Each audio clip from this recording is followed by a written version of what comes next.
about. So Larry Gordon is an important producer because he's actually the reason that Kevin Costner and the director Kevin Reynolds are actually in this movie together. It may not be known, but Kevin Costner and Kevin Reynolds, they were called the Kevins, were not friends. Nice. They had worked together on Robin Hood, King of Thieves, and apparently had so many issues that towards the end, Kevin Reynolds actually walked off the project and did not want to work with Costner again.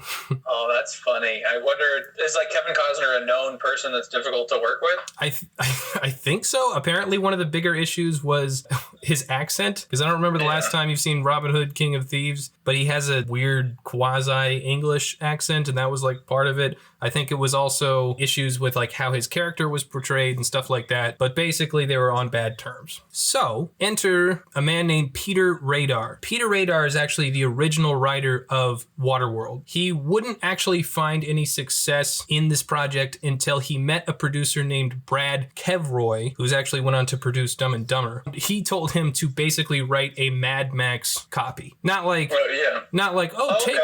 right. Yeah, it wasn't like, take inspiration from Mad Max. Yeah. It was like, copy Mad Max. There basically. We go. Yeah. That explains so much. Yeah. Well, it explains like half of it. Now, where'd the silly stuff come from? Well, I'll get there. Well, because I like what we're painting right now. We've got a Mad Max ripoff with Kevin Costner super put out because he's working with a director he doesn't like. Yeah. I think we're starting to see this. Yeah, so he suggests doing Mad Max on water. He goes like, this is my idea. This is what Waterworld will be. And apparently the producer who told him to do that responded, "Are you out of your mind? A movie like that would cost $5 million to make." This is according to Den of Geek. Really lowballed it there. Radar, ignoring this, wrote a script. He ignored his advice and he wrote a script similar to the final project, but much more upbeat in tone and a lot more fantastical elements. I kind of got pieces of the script. The annoying part about it is that there are like 36 versions of this script, so I didn't want to focus on any particular one, and I kept getting things from the script that like didn't go along with what other people said, so I just kind of excluded a lot of that information. But the gist of what it was is the original script was much more like kind of Treasure Planet-esque, or not, what's the thing Treasure Planet's based off? Treasure Island. Treasure Island, yeah, it's the one where it's like the characters are more silly tale. And yeah, it's like apparently that's where the Goonies are. Totally. In this movie. So that was his original idea. Like that was his version of Waterworld. He took the script to the producers Jeff Mueller and Andrew Litch, who I mentioned earlier, who are the cable guys. They received the script, and with them came rewrites. They didn't really like that, but they had good ideas. They're good intentions, at least. They wanted to keep the costs down by reusing sets from Titanic and shooting in like pools, because like when you shoot in water, you want to film in like a secure area where you can like control the elements, so you don't have to deal with things like weather or animals or anything like that. So that was their idea. That would be really impressive. If this is that how this whole film was filmed? Oh no! Okay, let's go. They messed with it. They now have a new estimated budget of $30 million. So it went from $5 million to $30 million. Yeah, like the $5 million guy wasn't even close. Yeah.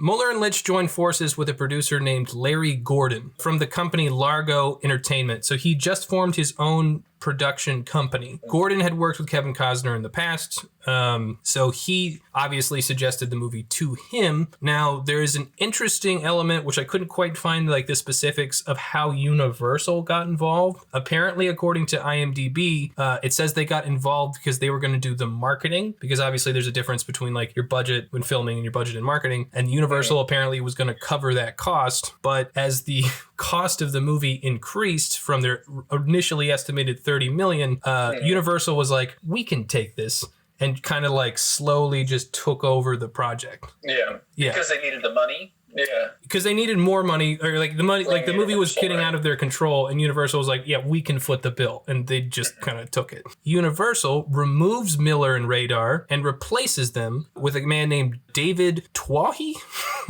It's spelled Twohy. That's how it, yep, that's it. Yeah. So he is now in charge of the rewrites of the script. Know. I'm sorry. Okay.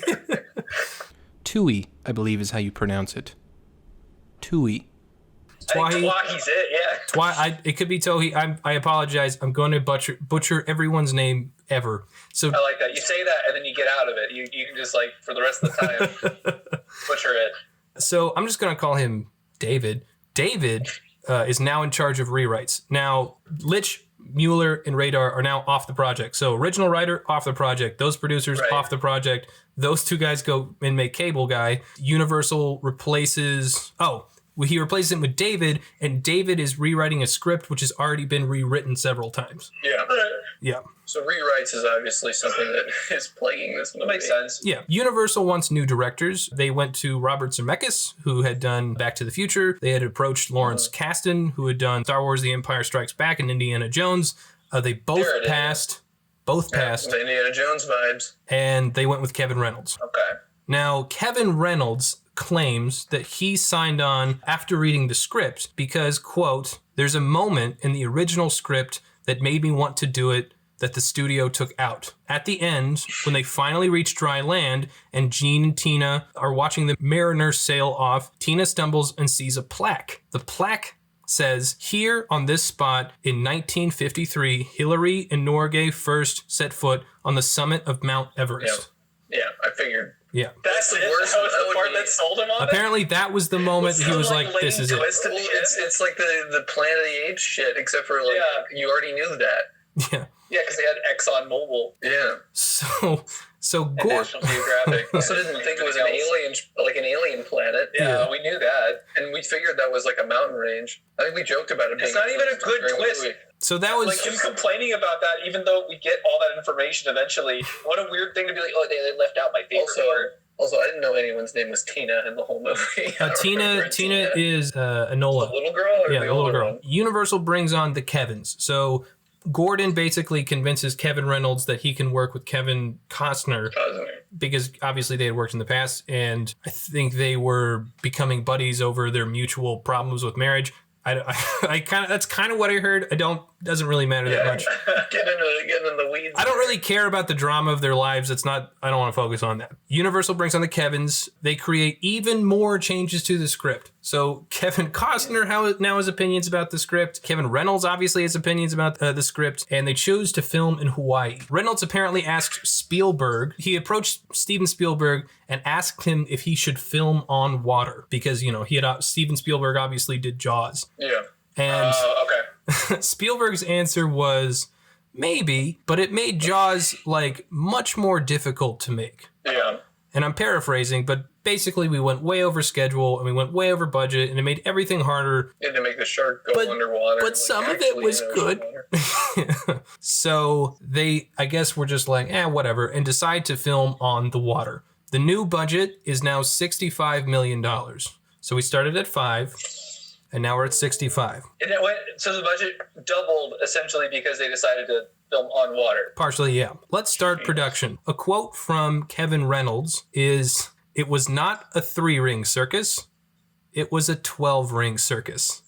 Yeah, there we go. So I wanted to break this down a little bit into what I call the good, the bad, and the injuries. Nice. Is that going to be a bit now? We're going to do a bit? It could be. It depends. It could. I'm trying to get like returning segments. So creating culture here. Yeah. So the atoll, the big island, cost $22 million to build in the Kauai harbor. It's like almost half. That's the floating city, right? That's the floating city. Yeah.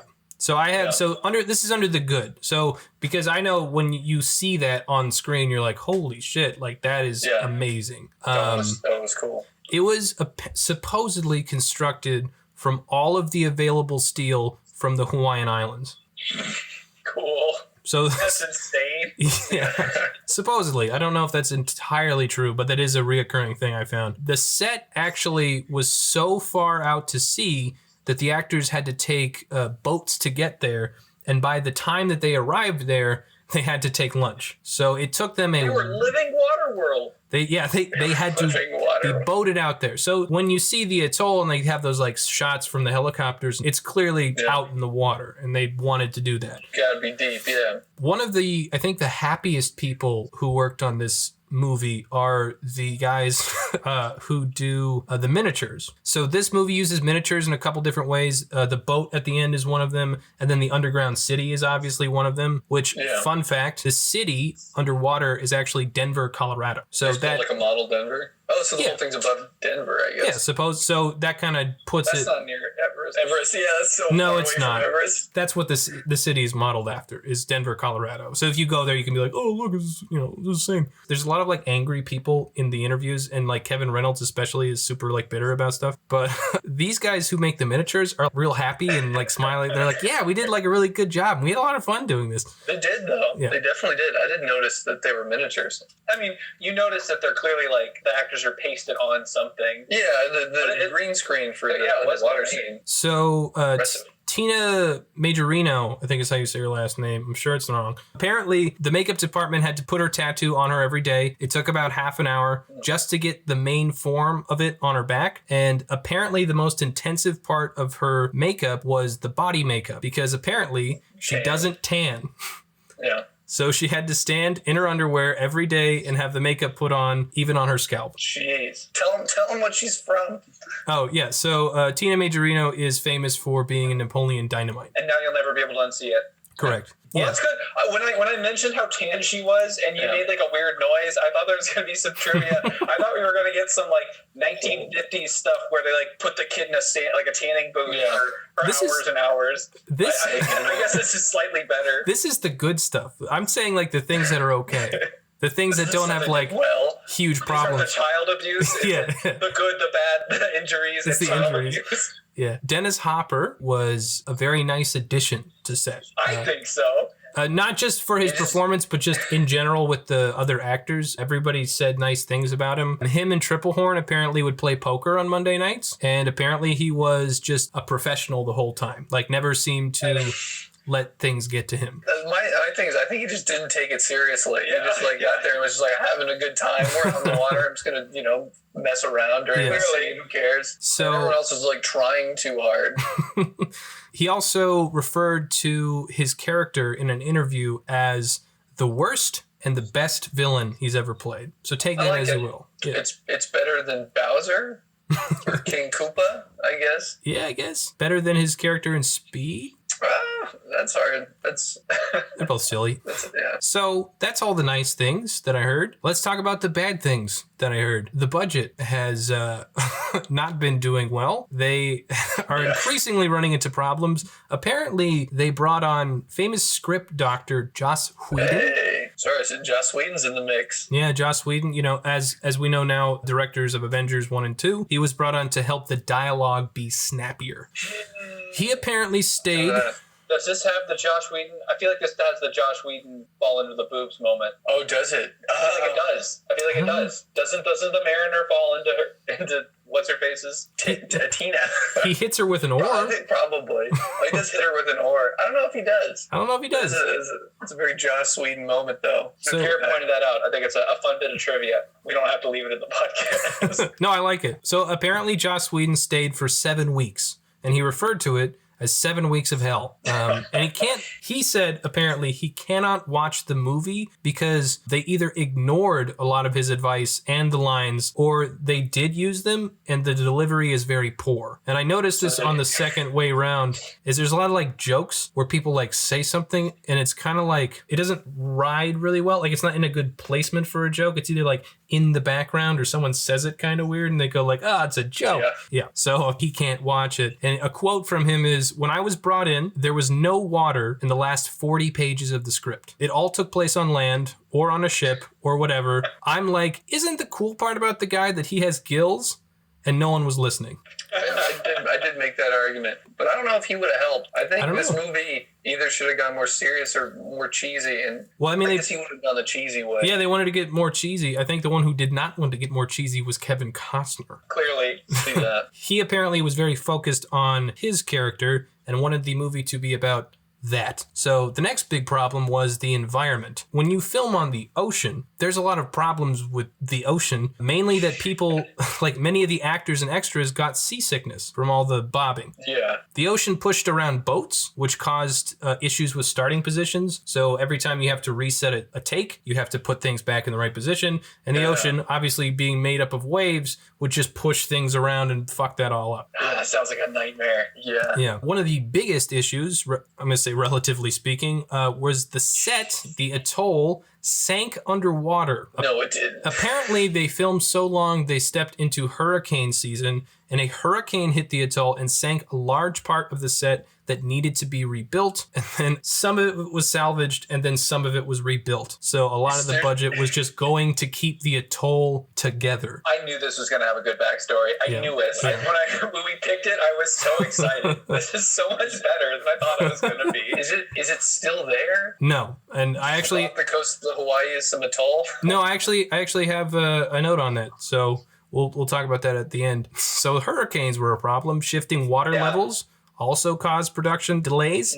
Bathrooms were also an issue because I don't know if you knew this, but you're not allowed to just like pee and poop in the ocean. They would have boats come in and they would need to remove the sewage, which was filled frequently. Now, they got poop boats. Yeah, that was the bad. Now let's talk about injuries. Kevin Costner's stunt double Laird Hamilton apparently was on his way to the set. He was commuting from, I think, either his house or someone else's house and got lost at sea for a full day. Well, for a day, all right. Yeah, and it's funny. That'd be great if he was just never heard from again. That was the thing. On IMDb, on IMDb, it says that he just got lost at sea. And I was like, what? Yeah. He's like dead now? Yeah. We never found him. It was crazy. That'd be great. See, he apparently didn't show up on time. They sent out helicopters to go find him, couldn't find him, and then he showed up at the end of the day because apparently he had gotten lost. He's just like trying to get to work. Yeah. That's crazy. Gene Triplehorn and Tina Majorino were aboard the trimaran when suddenly the bowsprit snapped, plunging both actresses into the sea. Apparently, the boat almost ran them over, and nearly a dozen rescue divers jumped in after them and quickly brought them back aboard. So they almost drowned. Tina Majorino was apparently stung by jellyfish so many times that Costner nicknamed her either Jellyfish or Jellyfish Candy. He's just like a bad guy. I guess. There's a child on set that's getting attacked by animals. He's like, oh, jellyfish over here. I'm just imagining. Remember that scene where he's like teaching her to swim? So many jellyfish apparently. Yeah. He's dunking her enough. Speaking of Kevin Costner was in an aerial shot of the trimaran. If you recall, it's a shot right after he hits the woman with the board and he climbs up the mast, and it's that one shot of him like up against the mast, like swimming away. This aerial shot, he was apparently strapped about 40 feet in the air on the mast of the sailboat. Suddenly, ferocious winds whipped up and Costner was pelted by seawater and his body hammered against the mast for 30 minutes. The crew stood by helplessly, knowing it was too dangerous to lower Costner to safety. I nearly died, he says. It's not funny, but this may be because either the ship was blown away and the crew wasn't able to like catch it because its sail was up and it just kept moving, or it was just in general too dangerous to go get him. Tina Majorino's like, Masked Man! The mast. He's catching those waves. He's like smacking against it. And then to create a sandwich, Kevin Costner's second stunt double, Norman Howell, during the underwater sequence when he's taking, I think it's like Helen underwater. Down in the bubble. He apparently rose too early and suffered from decompression sickness, or what's commonly known as the bends. Do get the bends. So that's all the major injuries that I read about, and I'm sure there were several others that were not talked about, but those were like the main points. Yeah. So with the budget being destroyed and the various injuries and things going wrong, the new budget is now at $175 million, making it the most expensive movie ever made. Now, Kevin Costner also may or may not have given the movie an additional $22 million to convince the production studio to keep making it, but I couldn't confirm that. Jeez. So it's costing everybody He's like, I will pay $22 million to watch this kid get stung with more jellyfish. Fucking jellyfish candy! He's just you're making him out as the worst man. He's kind of the worst man in this movie, and it sounds like maybe it's a little more in real life too.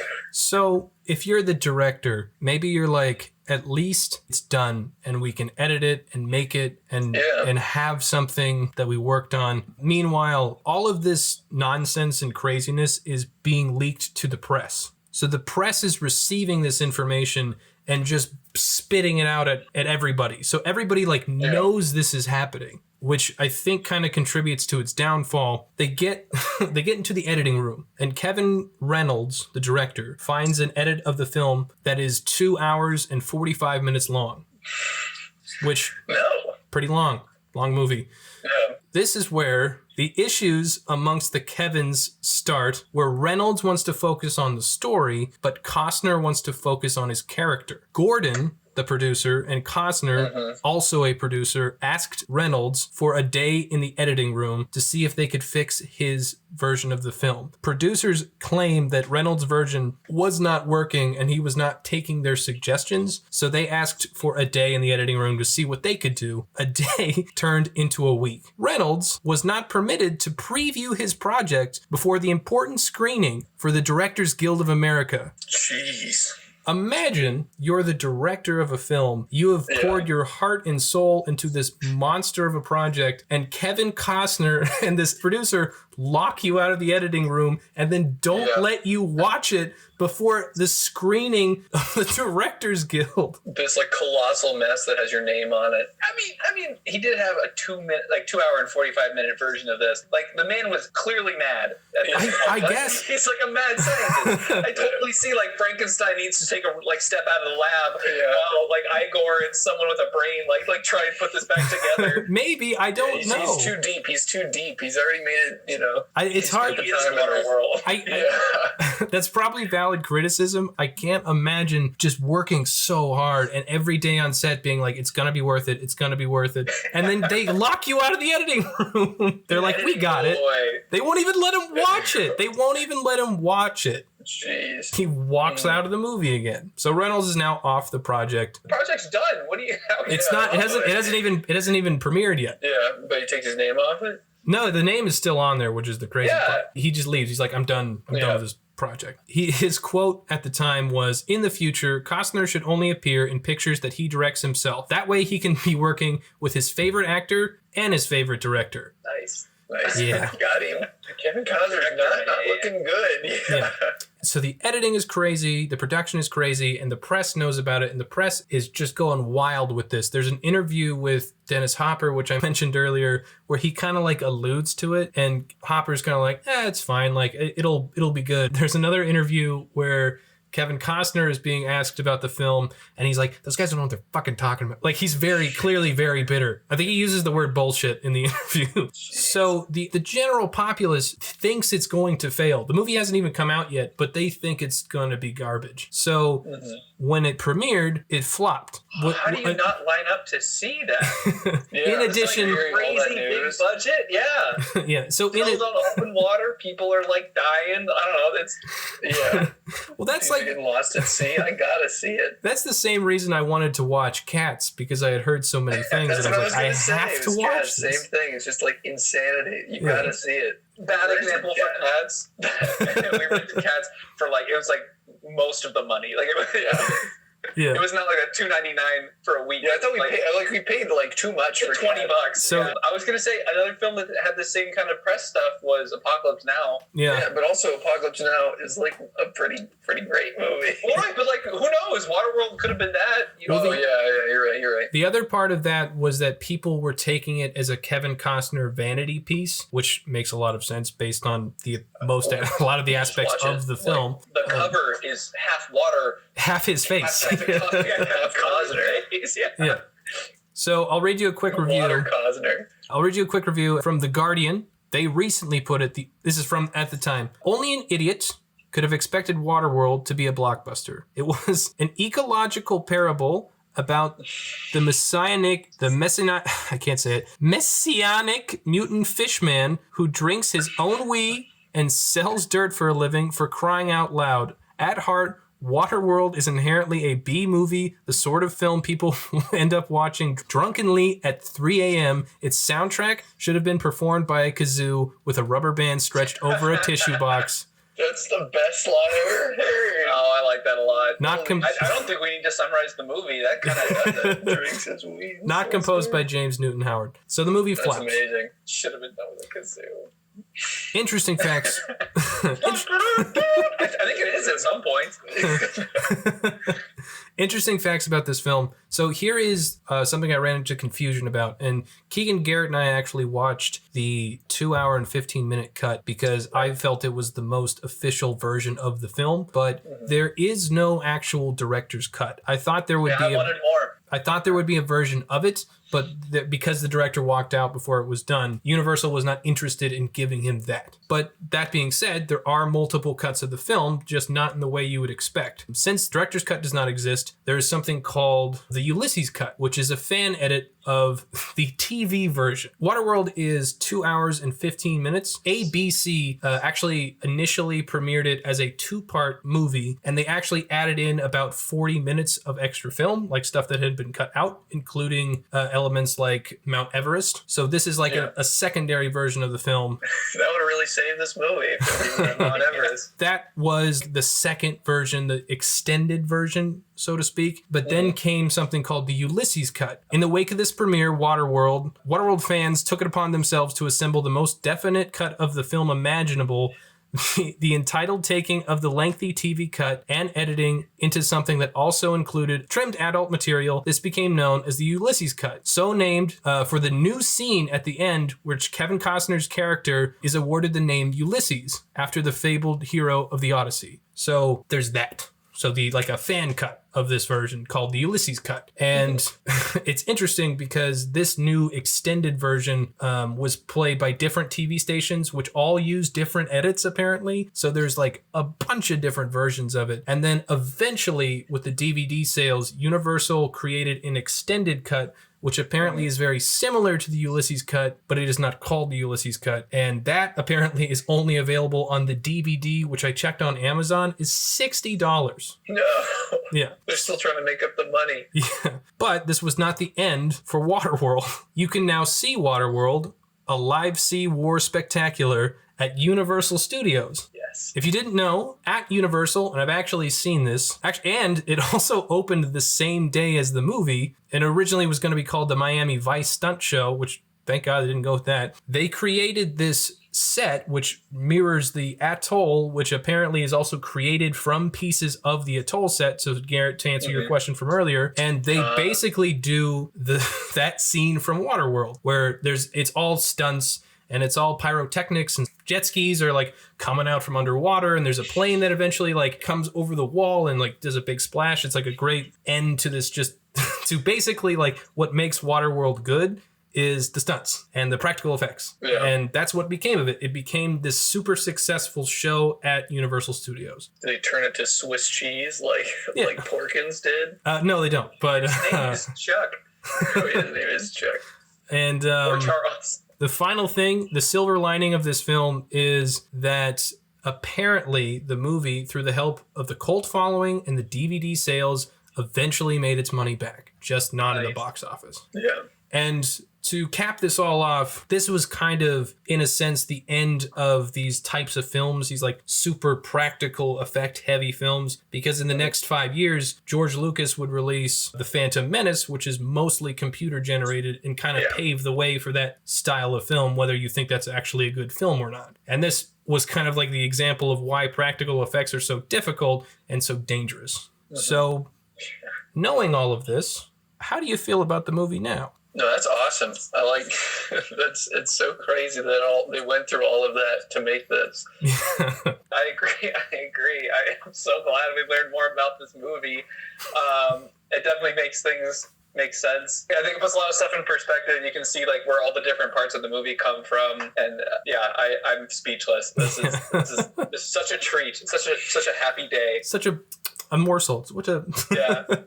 Yeah, so now you can kind of piece together why the end feels kind of choppy and why the editing is weird and why there's like all these mistakes. Just I think make it all so clear of why it is the way that it is. And everything. Yeah. So it's also nice to know because I definitely watched the TV version when I was a kid because I remember the Everest version. Yeah, it was interesting to find out that TV stations have just basically made their own versions of it. It's hilarious. What did they get? Just like a bunch of like bits of the movie, and they're like, I guess. Oh, sorry. Yeah. They got all of it, and they were just like, put that on there somehow, whatever way you want. Well, We're so sorry. Well, see, that's the thing. According to fans, if the longer version is the better version, then that would imply that maybe the director's cut was the better version. After all, before. I don't know. I feel like this movie needs less things, not more things. I mean, I think the 2-hour 15 was long enough. Yeah, absolutely. Yeah. And the big complaint we had about this movie is how much of it is just excess story that doesn't lead to anything or really change anything or develop anything. So I can't imagine more things are what's going to make this better. According to what I've read, it's a lot of things that explore like the people who live on atoll and like some more island stuff. It's not the effects in action. It's like more like, why are these people eating a shark or I don't know, something like that. World building, which I guess is fine. I don't think it. I don't think it needs. I don't think it needs it. Yeah. I don't think it needs it. Yeah. I think it needs less. If it doesn't like work into the story, if you're just doing it to do it and to show off these ideas you have, you should, it's not servicing a narrative. Cut it out. That's the big thing. Just like to talk about our opinion, I think we all kind of agree that this movie, one of its big flaws, I think, is Kevin Costner, and the other one is that this movie really needed like a harsher edit. There's so much of it that's excess and doesn't, like Garrett said, serve the narrative or the characters, and a lot of it is just like following this guy around on these like random adventures that don't really result in anything. Yeah, totally. There's the one where he gets shot, and they like the whole.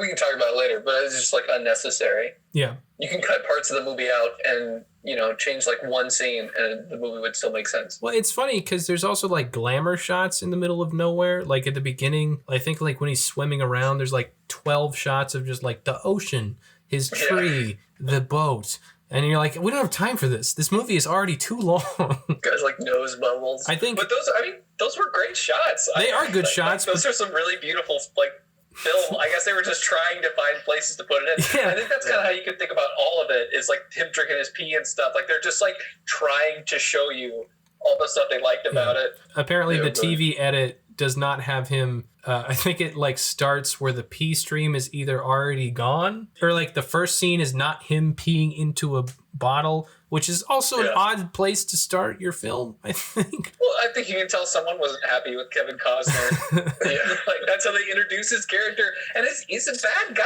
It's right throughout the film until the very end. Yeah, I think not a likable protagonist. No, his character development makes no sense. The major notes were like his character is not likable, which makes him very hard to root for, and then the tone is shifting constantly between like wacky, silly. Garrett likes this reference, The Goonies, versus something more along the lines of Mad Max. And it doesn't ever seem to land in between those. Like Dennis Hopper is in a different film. It's clearly gooning it up. And then he's on Kevin Costner's Mad Max in it. Yeah, Kevin Costner's like super serious. Yeah. You've got the music is Indiana Jonesing it. Yeah.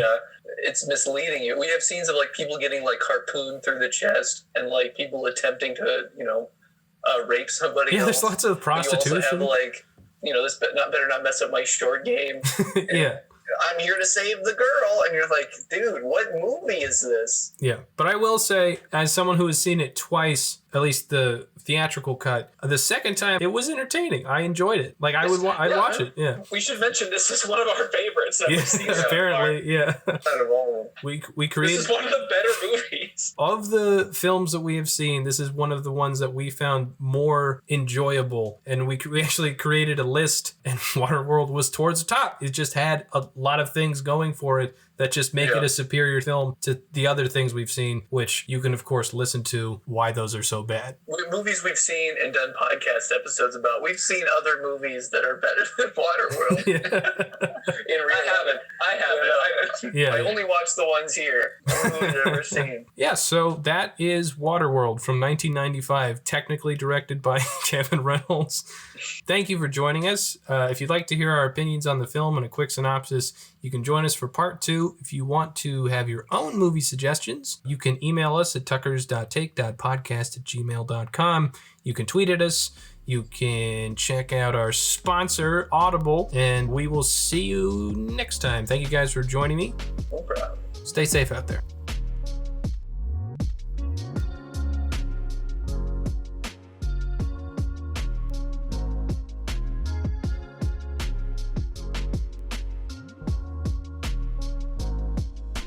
Hey everybody, welcome back to the second part of the Tucker's Take podcast, the only podcast where every bad movie has a good backstory, hosted once again by my two brothers, Garrett.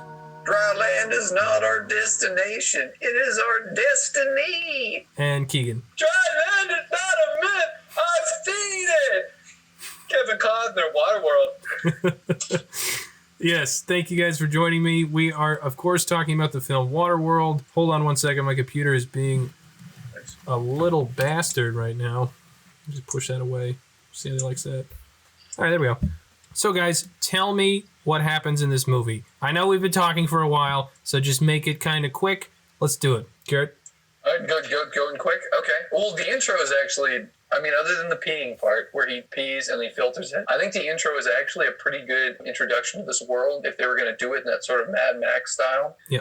So you get to see Kevin Costner on his boat. He interacts with another mariner. You kind of get the world details about, they have, trade codes, and, you kind of get a bit of their culture. You get to see atoll. You get to see kind of, the dynamics there, what currencies are, the value of dry land. Dirt. Dirt's a big thing. Dirt is big. Have lots of dirt. Dirt's like a lot of money. You see how they recycle to people and the funeral service, the way they react to him being a mutant, which the concept of him being a mutant as a person with gills behind it is silly. Couple points. Okay, first, I feel like you got to mention that the Universal logo in the beginning becomes the gets Waterworld. flooded. The World logo becomes flooded, which I think is very funny. Oh, I have that. A clever introduction. Yeah, so you open with the Universal logo, which is an Earth, obviously, and the Earth slowly, as you look at it, slowly becomes flooded. And I was like, oh, what a clever use of the logo to have as a storytelling device to show what the Earth is so that the audience can just jump straight into the film. And then for whatever fucking reason, a narrator comes over and he goes in this world, it's covered in water after the polar ice caps. And it's we just saw it. Yeah. And then he goes, in this world is a water world. And then the word water world shows up. They can't wait more than 2 minutes before they say water world. And then the characters, very soon they go it's water world. That's really what they call it. They call the world they live on, yeah. They call it Waterworld. But Garrett has a good point. It does do, I think, an effective job at world building and kind of giving you an idea of what it's like to live on Waterworld. Because if this was going to be sort of like a Mad Max movie, that intro is pretty serious the whole way through. It's kind of a little pretty dark. Yeah. There's not a lot of silly jokes or anything in it. And as we started it, I was like, this might actually be pretty cool. Starts off, Kevin Costner meets the other dude. The other dude steals from him secretly, and then they get run up by bandits. The bandits come and wipe out the other dude. It's a pretty Costner takes out this guy's sail on his boat, the guy who stole from him, so that he gets killed by these other pirates. I was like, this is gruesome. It's kind of you get a sense of this character where he gave that guy the benefit of the doubt, but he's not afraid to That's the last time Kevin Costner's going to be nice. Yeah. Yeah. Well, that's so. Hold on, before we jump into him being a mutant, you forgot one of my favorite elements of the beginning, which is where Kevin Costner trades fresh dirt for chits so that he can buy hydro, which I guess is water. And when he goes to the bar, there is a sinister man sitting there with the weirdest hair. I think it's the hair that gets me when I see him. Yeah, but and his face. He keeps talking to Kevin Costner. He's no interest in talking to him. And at one point he's like, why the fuck are you talking to me? And he goes, oh, just being friendly. And then he walks away. But the best part about it is Kevin Costner walks up to the bar and there is a man standing at the bar. Yeah. And there's no one next to him. There's space, like, next to him. And Kevin Costner walks right up next to him, like, in his space. And the guy's, like, staring at him, like, giving him kind of a weird eye. And then Kevin Costner, like, turns to him and pushes him away. And I was like, what a rude thing to do. He's just standing at the bar. You walked up too close to him, and then you pushed him away. The rest of the bar is like totally open. Yeah, that's what I'm saying. Like a whole wide bar, and you pick that spot. And then what an asshole. And then the Norwegian king, the weird dude that talks to Kevin Costner, moves in right next to that guy again, and it does the same thing, which I guess a bit. Yeah, that's right. Like, Kevin Costner's a dick. Yeah, Kevin Costner buys a tomato plant. He goes down. He gets accosted by the people who live there, who try to whore out their daughter. All he wants to do, they try and get him to mate with one of the villagers because there's too much incest already. There's a lot of people. There's like so many people on that village. There's at least the population of Alaska on that island. Like, there's enough people to go around. They've already gone through everyone. But my favorite part about that intro is he's just coming there. He's got dirt, wants to sell it, wants to get some water, and wants to go. And people just like will not leave him alone. Yeah, the whole time. Like by the time he's leaving, it's a crowd of people following him. I guess in fairness, if you were stuck on the island and just staring at the same people every day, and a new guy showed up, you'd probably want to chat with them. You know? Just be super weird. Just like, to have. He just showed up and they're like, will you please bring our daughter? Yeah. We'll give you anything. Could you buy me some water, please? Like everybody. Yeah, you're introduced to your female lead, Jean Triplehorn's, I think her name's Helen, and then the young girl, Enola, which is alone backwards, by the way. So that's like a twist. That's so dumb. Yeah, that's a twist. I don't really get it, but whatever. The village people find out that Kevin Costner's character is a mutant, and when they figure this out, they freak out like he has the plague, and they try to kill him. Yeah, to be fair, they were probably going to kill him before that because they were very suspicious of him for not trying to impregnate the daughter. That's true. They went after him. Maybe they were going to eat him, and then they found he's a mutant. They're like, we can't eat him. Put him in the poop pool. And not to get too political, but I do think it's kind of like realistic. A little bit. The only way humans are going to survive on Waterworld is if they like develop in, some form of like being able to live in the water. And I like that they run into someone with gills and flipper feet and they go like, absolutely not. Like, you have to end this line. Like they're like putting themselves into extinction by preventing their own evolution. Yeah, they go like gorilla shit and they're like, this guy who has like impossible mutations that are perfect for the world they're in, and they're just like, yeah, you could all live underwater. Imagine. And they immediately go like, no, absolutely not. Put them in the poop hole. So even this mutant thing, which is pretty silly, but like it still kind of feeds into this Mad Max vibe, and kind of Total Recall-y. Yeah, a little bit. And I think the major difference between Mad Max and this is a lot of Mad Max's backstory is still hidden and left to the imagination, and then as well as the primary character in Mad Max, which in the newer one is like less Max and more Furiosa. But in the older ones, he doesn't talk very much. A lot of his dialogue is just like, like he is very brief. Like he's also insane, so you kind of give him that. And he's like a tragic backstory, and so I think like you relate to him more, and he has a more relatable backstory as opposed to Kevin Costner's character, who's kind of a dick. Yeah, everything he says is like, stop talking. Not cool. It's not like he's a dick. Because if he was just a mean guy, like I feel like I could still relate to that. But he's like aggressively like a bad person sometimes. Well, just real quick to go back to the Mad Max thing. The thing with Mad Max is his whole motivation is just to survive, and that's super relatable in that situation. Where Kevin Costner like has all the resources to survive and is still just being a dick all the time. That's true. Like unnecessarily to people. So while Kevin Costner is in his cage, Dennis Hopper's character advances his army upon the atoll, and the primary way of doing that is he has a machine gun. Blowing the ever-living shit out and of he blows that up. And we talked about it when we were watching it, and I was like, I think it's a bad strategy. I think if there's very limited resources and there's only boats and there's only people, maybe you have a conversation first before you blow them to smithereens. But he was like, nah, blow it up. That's not even the biggest problem. The problem is like everything they have on this entire earth is things that are above the surface of the water floating, and they're just like ripping it to shreds and letting it sink. That's like all the stuff there is. Yeah. But you're forgetting, it's not only, they're not just shooting it with an enormous gun and blowing holes in it. They are sending men in jet skis under the water to get into it. They're sending men flying with a plane on skis. Yeah, the skis. Like on ramps over the top of it. There are men like catapulting themselves over it. It is the most ridiculous bombardment of people. Well, it starts out with the jet skis and the machine gun, and I was kind of like, it's all right. Like, that makes sense. And then it cuts to this shot of these 4 guys on water skis. And like, it's got this intense music. And it's just genuinely silly because they're like shaking because they're trying to like stay stable in the water skis. Yeah. And they go up a ramp and one of them hits the wall. It's insane. Yeah. I swear they play like Flight of the Valkyries. These like professional grade skiers. Various circumstances happen. Kevin Costner basically is able to escape with Helen and Enola off of the atoll. For taking them to dry land. True. He says he knows dry land, and he's going to take them there. Mm-hmm.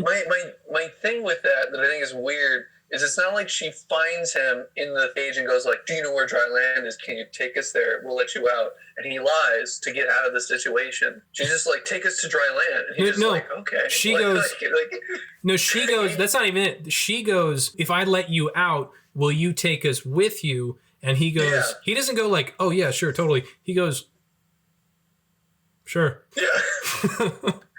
And the whole like agreement to go to dry land is so weird in that situation. Why does he have to convince them that he knows where it is? There's no reason to do that. This jumps into the next sequence of the film, which I think is kind of like the biggest problem, and it kind of establishes why no one really likes Kevin Costner's character, which is they get on the boat and they escape. Dennis Hopper's boat gets blown up by the guy in the pig mask with the machine guns. His name is Chuck. Or Charles. I see Charles. It's a funny joke. God, I love that line. Yeah. Because so Kevin Costner enrages Dennis Hopper's character by shooting a harpoon at the gunship that's blowing big holes, and then he steers it towards Dennis Hopper's ship and blows it up. And while this is happening, Dennis Hopper is very casually watching the gun turn towards him, and he goes like someone should tell him to stop. And they go like, we're trying. And he goes like, maybe he doesn't respond to Chuck. Try calling him Charles. and the gun is still coming, and he waits till the last minute. And the guy firing the gun seems to have no understanding of what's happening, even though the boat is turning and that he has full visibility of like what he's shooting at. Doesn't stop shooting. I also forgot. I know you guys liked that Dennis Hopper's weird little flag boys that he has. Oh, yeah, flag boys. He's got 2 little boys that are just waving flags for him. Like two young boys with flags signaling things. Also, the guy behind Chuck, who's just like, I'm gonna see how this goes. Sitting behind him. There's a man right behind him watching him shoot into the ship. He can clearly see, and then at the end, he just like looks at him and goes like, "Oh well, like that's how it happens sometimes." Tap him on the head or something, right? We did it again. So now we are on the boat with the Mariner, Helen, and Enola. And the Mariner, his first thing he says to him is he's like, we got to pitch the kid over the side. And Helen's like, she's a child. And he goes, yeah, but there's not enough water to get to dry land. And she goes, spoiler alert, that does not become an issue ever at all throughout the rest of the movie. So Helen's like, needed water, apparently. I'll do anything to keep the child aboard. We can even bang. Where she gets naked. That's a body double, fun fact. He goes, no, I'm not gonna. He like takes a second and he like goes to touch her and she has like a like don't touch me. And then he goes, nah, and he walks to the front of the boat, and Helen finds a gun and points it at him, and she's like, you're gonna keep the kid on the boat, we're gonna figure this out. And Kevin Costner goes, whatever, and he drops his he Jack Sparrows her. Oh yeah, because he's a very Jack Sparrow-esque character. He's very in control of his ship. He knows like where all the wires go, and he can cut a cable and will fling him up into the air. I like that a lot. I like that he knows, because he does it a lot during the fight in the beginning, where he's like able to jump very nimbly from each part, and he like could fling himself up to the very top very quickly. And like one of my favorite things where he's at the top on like a ledge near it, and he jumps into the sail and like slides down and lands in netting at the bottom. I don't know. It's like it's very clear that he has lived his life on the ship. Yeah, someone thought about it and made it look like he really knows his ship. No, that's good. I agree. I think it's a nice touch to it to show that the people understand that the character would be intimately familiar with his boat, being it's the only thing. It's the only part of his character I like. Yeah. So Kevin Costner drops the sail on Helen, incapacitating her in a way. But instead of just letting that be the case, he grabs an oar and he hits her on the head with it. Essentially, it looks like it kills her. Yeah, he just like clonks her on the head with it. Yeah, and then he makes like mean eyes at the kid. Yeah. And then he, instead of grabbing the kid and throwing her overboard, he just like goes up lets it go to the top of the mast and then just hangs out there. And there's that aerial shot He's of definitely him. pouting. Yeah, it's very like why did he have to hit her in the head if he was going to do what she wanted the whole time? Yeah. He just hits her in the head for no reason. He gets in an argument with her for no reason. I just want to go like list his actions because they're so absurd. Yeah. He hits he drops a mast on her. He hits her with a board. They eventually meet a fellow sailor who they want to trade with, and he tries to whore both of them out. Yeah. Or at least he seriously considers letting this guy have 45 minutes with the child. Up until the point where the guy's like going for it, and he goes like, you know what? Maybe not. Yeah. And it's not because he likes the kid. He just decided not to. Like, there's really no reason. Yeah. Well, the best part is he's totally down. The guy and Helen are going to go below deck for 30 minutes. He gets 30 minutes with her, and they trade for paper. It turns out later on the Mariner has a bunch of paper. Yeah, she's got a ton of paper. Yeah. He's got magazines in the ship already. And so he takes the new papers and he looks through them and he goes like, these aren't that good. And then he goes down there and he's like, man, deal's off. It's not even because he's a good person. He's just like, this paper's really not worth 30 minutes of her time. So he kills that guy and presumably takes his stuff, I would imagine. You just got the paper anyways. Yeah. Jack Black shows up in the film for a second. This is true. In a plane boat attack, which, costs parts of the ship to come apart. He cuts Helen and Alona's hair in a very like, oh my God, he's about to murder her moment. And then it turns out he's just cutting the hair. Not explained why he does that. That's like his punishment. Yeah, it's like a weird, like animalistic, like you must suffer because my boat has suffered. Him and he just cuts her hair too. Yeah, I think in my head I added the context that he needs it to make rope, but that's never said. Or he looks at a rope and then he does it, but he never uses it. I didn't even get that. I didn't get that at all. By the way, he grabs Helen like a bunch of times, and he grabs her by like the throat and like tosses her around a lot. It's very aggressive and very not likable. But if the ready to whore out the people he just met, it wasn't enough. Yeah. He's also handsy. He's very handsy. He's very aggressive. But I guess they find some common ground after a lot of shit talking from the little girl. No, he puts her, he's mad at her for the crayons. Right. So he tosses her in the water. And he finds out she can't swim. And so then he decides to help her swim. He just does. He just like, there's a montage of him in the water with her. Right. Yeah, because she draws stuff that no one's ever seen, which is so silly. So the twist is that she originally comes from dry land, but in the very beginning, the audience knows because she draws a horse, and then people are like, she drawing things no one's ever seen, and they're like, yeah, weird. And then instead of being wink. like, oh, maybe that's from like dry land. Yeah, they're like, she can see the future or something weird. Yeah, I think maybe he just felt bad for trying to whore out a child that he was like, well, I'll teach her to swim, which is presumably when she got stung by jellyfish a whole bunch of times because there's lots of shots of her in the water. So they do that. Then they run into the big trap, like landmark thing. Where the most elaborate trap. Hopper has so elaborately set up all the dead bodies to look like they're performing tasks that are controlled by strings. Does Dennis Hopper not realize that this guy doesn't know what he looks like, and then they could all just sit there and wave anyway? How did they get ahead of him? How is any of this happening? How did they? No, they guess where he's going, they guess. No, based on some Princess Bride shit. Where he goes like, now that he knows we've seen them, he will he should change course. And if he thinks we change course, then we will change course. Change course. And so therefore we will go where he was going. That is actually, I think, almost verbatim what he says. What he says. Yeah, so they track him down. When death is on the line. They don't fall for the trap, the very elaborate trap. They get away.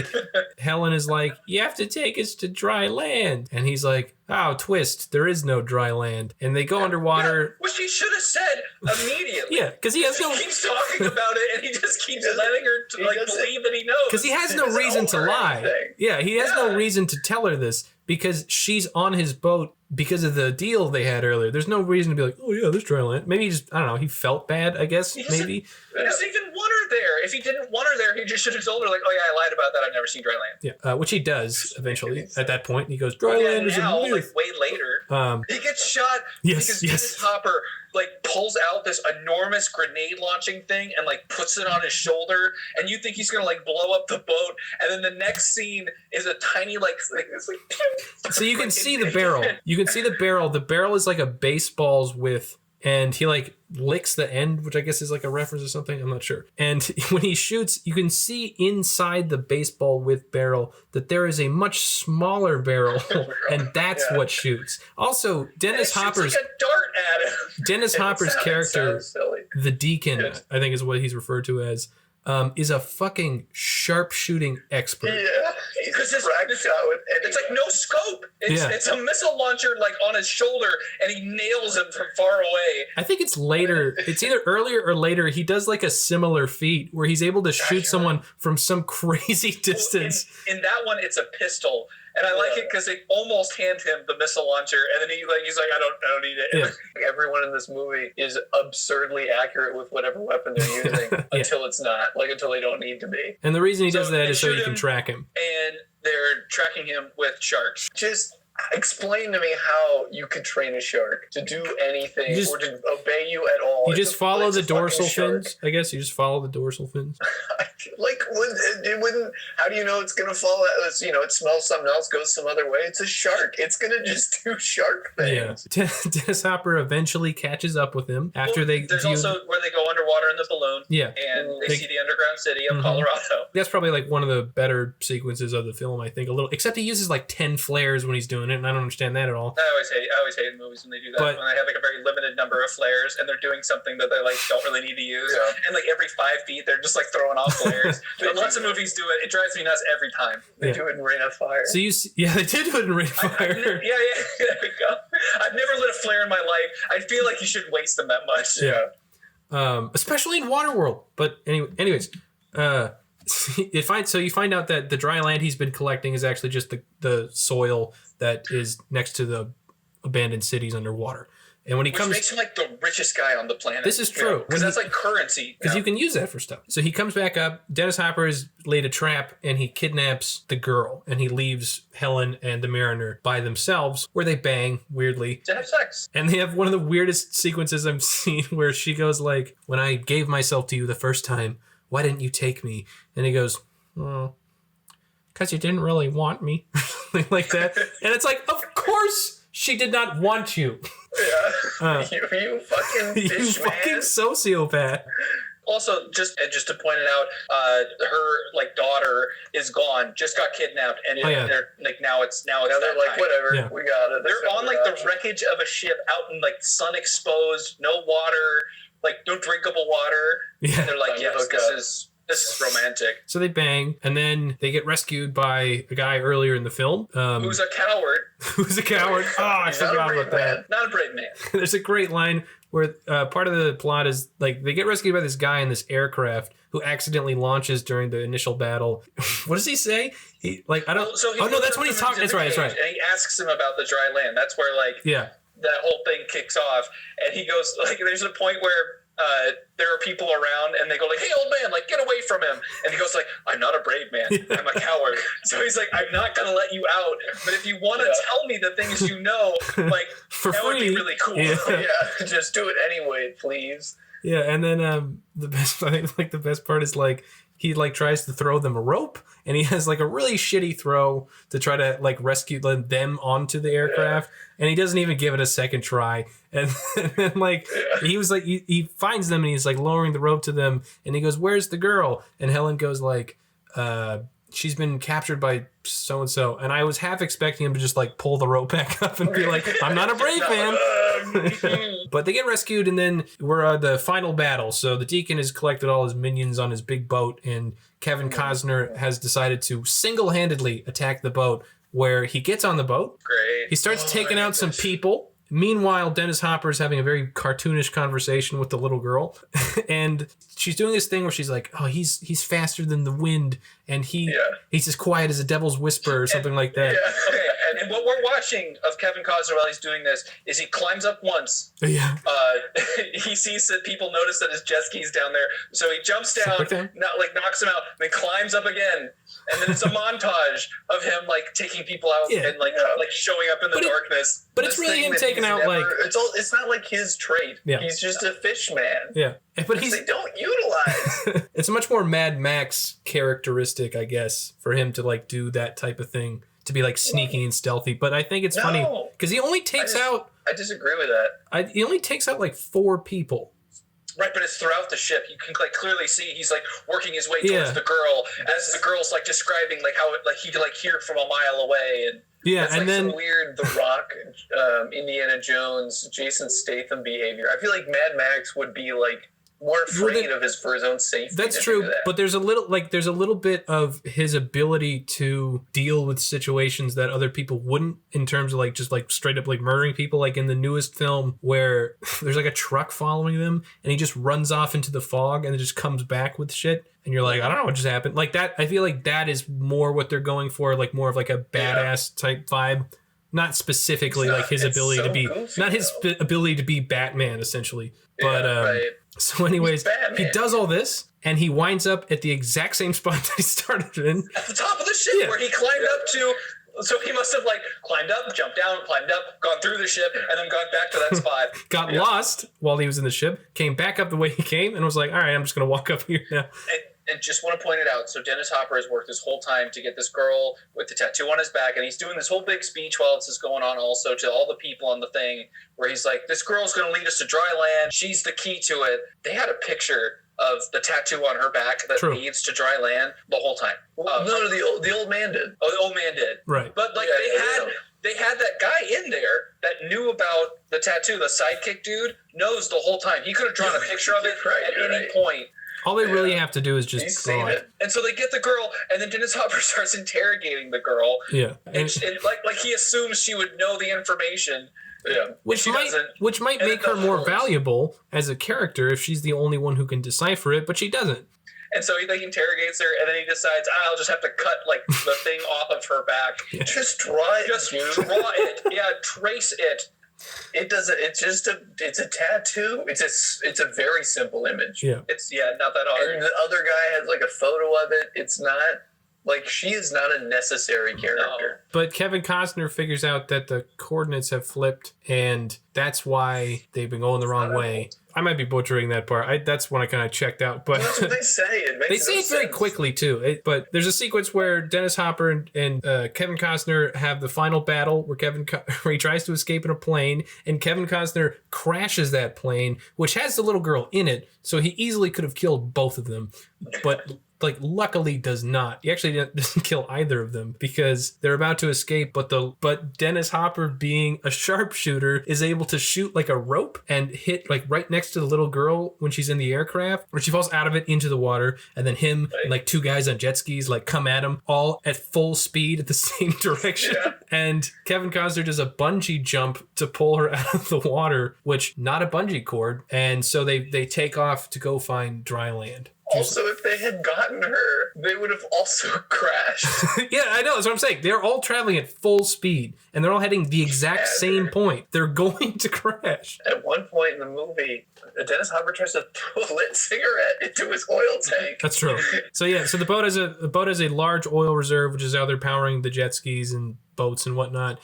And at one point, Dennis Hopper is having a conversation with his minions and flicks a cigarette at towards the opening of the oil tank. And luckily, someone catches it, and he has one of my favorite lines where he goes, "Oh, on your toes," or something like that, as if it's just like, whatever, like I'm keeping you on the edge. Oh, and we got to mention the guy that only lives in the oil, like the oil drum, whose only sole purpose is to measure how much oil is in it, and he is so relieved when it's finally blown up. Yeah. I assume he pees and poops down there. So that's something as well. So Amanda lives in the oil. His job is to measure it. If the cap is closed, it's completely dark. So I don't know how he's measuring it if the only time he can like take a look is when the cap opens every now and again. You should just let him out and use a longer stick. But I do like that when Kevin Costner blows it up, his line is, "Oh, thank God," and then he dies. He dies. They find dry land. They're alluded to dry land because a bird lands on their ship, which apparently was a big thing in the original script,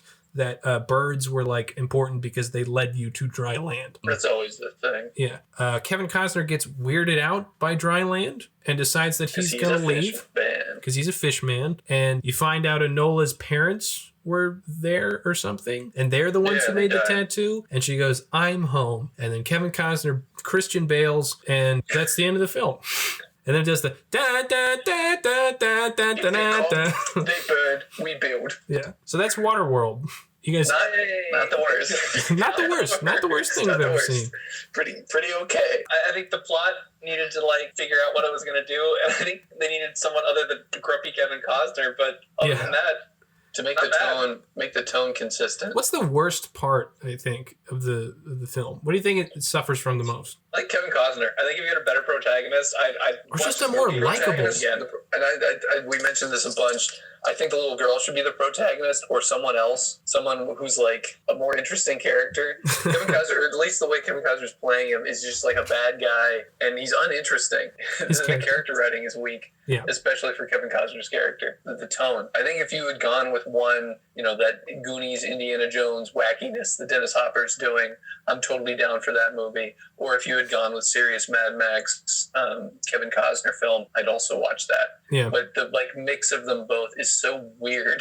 I don't like it. I agree. I think it has a mismatch of tone, which makes it not as enjoyable as it should be or could be. Mm-hmm. I think the practical effects are really good, and I love Dennis Hopper. Dennis Hopper became my favorite character in the film. So weird. Which I wanted to point out, I forgot to point out, he was in Super Mario Brothers, if everyone recalls, which was also a garbage fire of a production. And he was also in Apocalypse Now, which I also know was an insane production. So this guy is just like, he could just do it. I know he's the guy whose number you call. Yeah, I have more respect for him now because he's just gone through these horrifying experiences and been like, man, that's fine. I can do another one. Yeah. I think we nailed it with not bad. Not bad? Okay. It's okay. Yeah, not as bad as I think I was expecting it to be based on how much people hate it. I think it's slightly boring in parts. I think Kevin Costner is not great, but if it's like a relatively cool thing to look at with its practical effects, it's got some of that cheesy 90s stuff to it. I think the only real bummer of the movie is Kevin Costner. Yeah. Overall, not a terrible way to get drunk and spend a Saturday or whatever that reviewer said. Yeah. 3 a.m. So yeah. Absolutely. I think our final thoughts is it's not as bad as I think a lot of people think. It's fairly entertaining. I think it's worth checking out. It's not great or amazing, but it's definitely worth a watch. And I think the funniest part about all of it is that I think we all kind of came to the consensus that Kevin Costner is kind of the problem area of the film. But he actually looks upon it as a good experience, and he has good things to say about it when asked about it. Yeah, because he likes that girl getting stung by the jellyfish. That was my favorite part. Yeah. Yeah, so I think that'll about wrap it up. Thank you guys for joining me. Thank you guys for co-hosting. Oh, of course. This will wrap up the Apocalypse trilogy. If you have other Apocalypse movies you'd like us to watch, you can email us at tuckers.take.podcast@gmail.com. You can tweet at us. You can like us on YouTube. And thank you once again for joining us. Thank you guys. We'll see you next time. Hey everybody, thank you so much. This may be the last episode of the year, so I just wanted to wish you a happy New Year's and a happy 2021. Thank you so much for listening. This has been a crazy journey, but a very informative journey. So thank you for your loyalty and your listening and your likes. Thank you, Seal, for the song Blue Dream. And your subscriptions. And thank you. So have a great year, everybody. We'll see you next time.